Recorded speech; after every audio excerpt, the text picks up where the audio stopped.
अभी अभी आया एक लोकसभा का चौंकाने वाला सर्वे। देश की जनता ने कर दिया एक बड़ा खुलासा। जनता ने बता दिया कि कौन होगा देश का प्रधानमंत्री। क्या देश से होगा एनडीए का सोपड़ा साफ?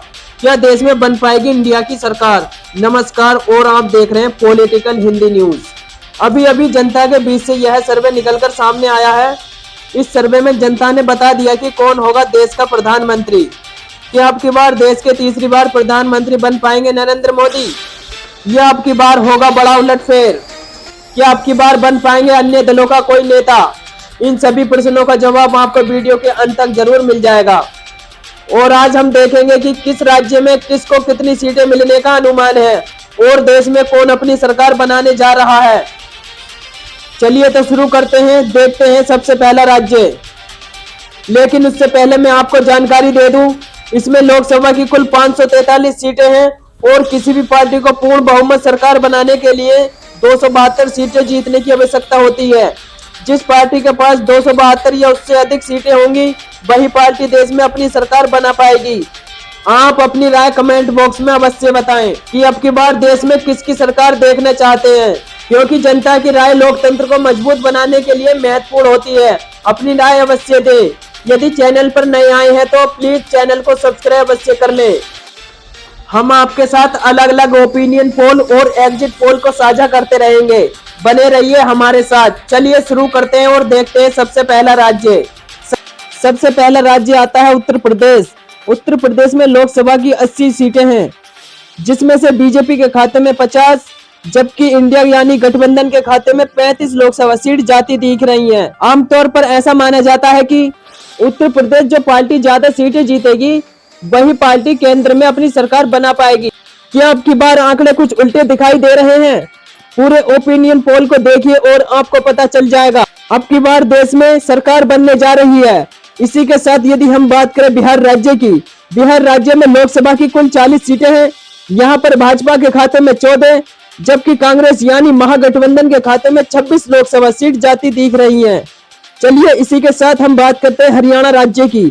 हरियाणा राज्य में लोकसभा की कुल 10 सीटें हैं, जिसमें भाजपा के खाते में 4, जबकि महागठबंधन के खाते में 6 लोकसभा सीट जाती दिख रही हैं। इसी के साथ यदि हम बात करें पंजाब राज्य की, पंजाब राज्य में लोकसभा की कुल 13 सीटें हैं, जिसमें भाजपा का खाता खुलने की कोई संभावना नहीं है। महागठबंधन के खाते में 5, अन्य दलों के खाते में 8 लोकसभा सीट जाती दिख रही हैं। चलिए इसी के साथ हम बात करते हैं गोवा राज्य की। गोवा राज्य में भाजपा व कांग्रेस के बीच बड़ी टक्कर देखने को मिल सकती है। यहाँ पर भाजपा के खाते में 1, जबकि कांग्रेस यानी महागठबंधन के खाते में भी 1 लोकसभा सीट जाती दिख रही है। चलिए इसी के साथ हम बात करते हैं असम राज्य की। असम राज्य में लोकसभा की कुल 14 सीटें हैं। यहाँ पर भाजपा के खाते में 9, जबकि महागठबंधन के खाते में 5 लोकसभा सीट जाती दिख रही हैं। यानी कि ये कहें असम राज्य में महागठबंधन को काफी नुकसान का सामना करना पड़ सकता है। चलिए इसी के साथ हम बात करते हैं छत्तीसगढ़ की। छत्तीसगढ़ राज्य में लोकसभा की कुल 11 सीटें हैं। यहाँ पर भाजपा के खाते में 5, जबकि कांग्रेस के खाते में 6 लोकसभा सीट जाती दिख रही है। चलिए इसी के साथ यदि हम बात करते हैं तमिलनाडु की। तमिलनाडु में लोकसभा की कुल 39 सीटें हैं। यहाँ पर भाजपा के खाते में 13, जबकि कांग्रेस यानी महागठबंधन के खाते में 26 लोकसभा सीट जाती दिख रही है। तमिलनाडु में भी महागठबंधन काफी फायदा होता दिख रहा है, जबकि भाजपा को यहाँ नुकसान का सामना करना पड़ सकता है। चलिए इसी के साथ हम बात करते हैं केरल राज्य की। केरल राज्य में लोकसभा की कुल 20 सीटें हैं। यहाँ पर भाजपा के खाता खुलने की कोई संभावना नहीं है। यहाँ पर भाजपा की लुटिया डूबती नजर आ रही है, जबकि महागठबंधन की यहाँ पर 20 सीटों में से 12 लोकसभा सीट जाती दिख रही है। जबकि अन्य की बात करें तो अन्य दलों के खाते में 8 लोकसभा सीट जाती दिख रही है। चलिए इसी के साथ हम बात करते हैं तेलंगाना राज्य की। तेलंगाना राज्य में लोकसभा की कुल 17 सीटें हैं। यहाँ पर भाजपा के खाते में 4, जबकि महागठबंधन के खाते में 13 लोकसभा सीट जाती दिख रही हैं। यानी तेलंगाना राज्य में भी भाजपा को भारी नुकसान का सामना करना पड़ सकता है। महागठबंधन को यहाँ फायदा होता नजर आ रहा है। चलिए इसी के साथ हम बात करते हैं मणिपुर राज्य की। मणिपुर राज्य में लोकसभा की कुल 2 सीटें हैं। यहाँ पर भाजपा के खाता खुलने की कोई संभावना नहीं है, जबकि कांग्रेस यानी महागठबंधन के खाते में 2 की 2 लोकसभा सीट जाती दिख रही है। चलिए इसी के साथ हम बात करते हैं मध्य प्रदेश की। मध्य प्रदेश राज्य में लोकसभा की कुल 29 सीटें हैं।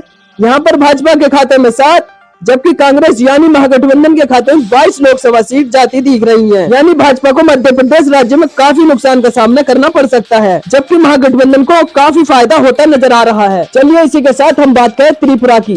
त्रिपुरा में लोकसभा की कुल 2 सीटें हैं। यहाँ पर भी भाजपा व कांग्रेस के बीच बराबर की टक्कर देखने को मिल सकती है। यानी भाजपा के खाते में 1, यानी महागठबंधन के खाते में भी 1 लोकसभा सीट जाती दिख रही है। यदि हम बात करें जम्मू कश्मीर की, जम्मू कश्मीर में लोकसभा की कुल 6 सीटें हैं।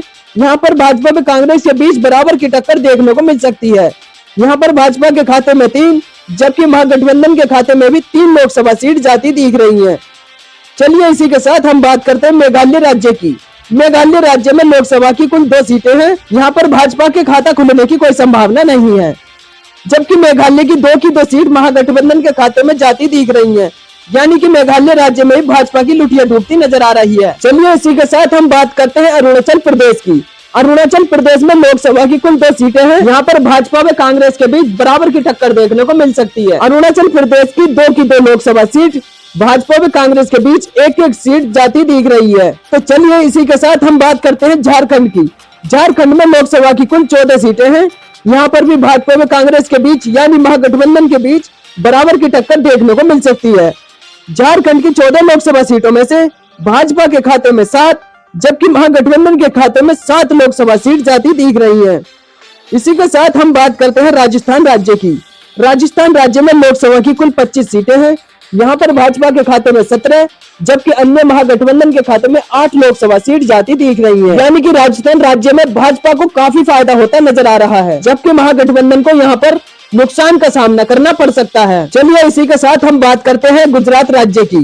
वैसे तो गुजरात राज्य भाजपा का गढ़ माना जाता है, लेकिन आप सर्वे को देखिए और आपको पता चल जाएगा गुजरात में लोकसभा की कुल 26 सीटें हैं। यहाँ पर भाजपा के खाते में 18, जबकि महागठबंधन के खाते में 8 लोकसभा सीट जाती दिख रही है। यानी कि गुजरात राज्य में भाजपा को काफी ज्यादा फायदा होता नजर आ रहा है। यानी कांग्रेस महागठबंधन को काफी नुकसान का सामना करना पड़ सकता है। चलिए इसी के साथ हम बात करें दिल्ली की।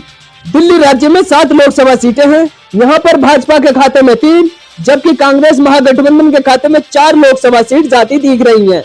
चलिए इसी के साथ हम बात करते हैं हिमाचल प्रदेश की। हिमाचल प्रदेश में लोकसभा की कुल 4 सीटें हैं। यहाँ पर भाजपा व कांग्रेस के बीच बराबर की टक्कर देखने को मिल सकती है। हिमाचल प्रदेश की 14 लोकसभा सीटों में से भाजपा के खाते में 2, जबकि महागठबंधन के खाते में 2 लोकसभा सीट जाती दिख रही है। चलिए इसी के साथ हम बात करते हैं उड़ीसा राज्य की। उड़ीसा राज्य में लोकसभा की कुल 21 सीटें हैं। यहाँ पर भाजपा के खाते में 2, जबकि कांग्रेस यानी महागठबंधन के खाते में 3 लोकसभा सीट जाती दिख रही हैं। यदि वही बात करें हम अन्य दलों की, अन्य दलों के खाते में 16 लोकसभा सीट जाती दिख रही हैं। चलिए इसी के साथ हम बात करते हैं पश्चिम बंगाल की। पश्चिम बंगाल में लोकसभा की कुल 42 सीटें हैं। यहाँ पर भाजपा के खाते में 8, जबकि कांग्रेस यानी महागठबंधन के खाते में 34 लोकसभा सीट जाने की संभावना है। चलिए इसी के साथ हम बात करें महाराष्ट्र की। महाराष्ट्र राज्य में लोकसभा की कुल 48 सीटें हैं। यहाँ पर भाजपा के खाते में 16, जबकि महागठबंधन के खाते में 32 लोकसभा सीट जाती दिख रही हैं। महाराष्ट्र राज्य में भी महागठबंधन को काफी फायदा होता दिख रहा है। चलिए इसी के साथ हम बात करते हैं केंद्र शासित प्रदेशों की। केंद्र शासित प्रदेशों में लोकसभा की कुल 7 सीटें हैं। यहाँ पर भाजपा के खाते में 3, जबकि कांग्रेस के खाते में यानी महागठबंधन के खाते में 4 लोकसभा सीट जाती दिख रही है। चलिए इसी के साथ हम बात करते हैं आंध्र प्रदेश की। आंध्र प्रदेश में लोकसभा की कुल 25 सीटें हैं। यहाँ पर भी भाजपा के खाता खुलने की कोई संभावना नहीं है। आंध्र प्रदेश की 25 लोकसभा सीटों में से महागठबंधन के खाते में 10, जबकि अन्य दलों के खाते में 15 लोकसभा सीट जाती दिख रही है।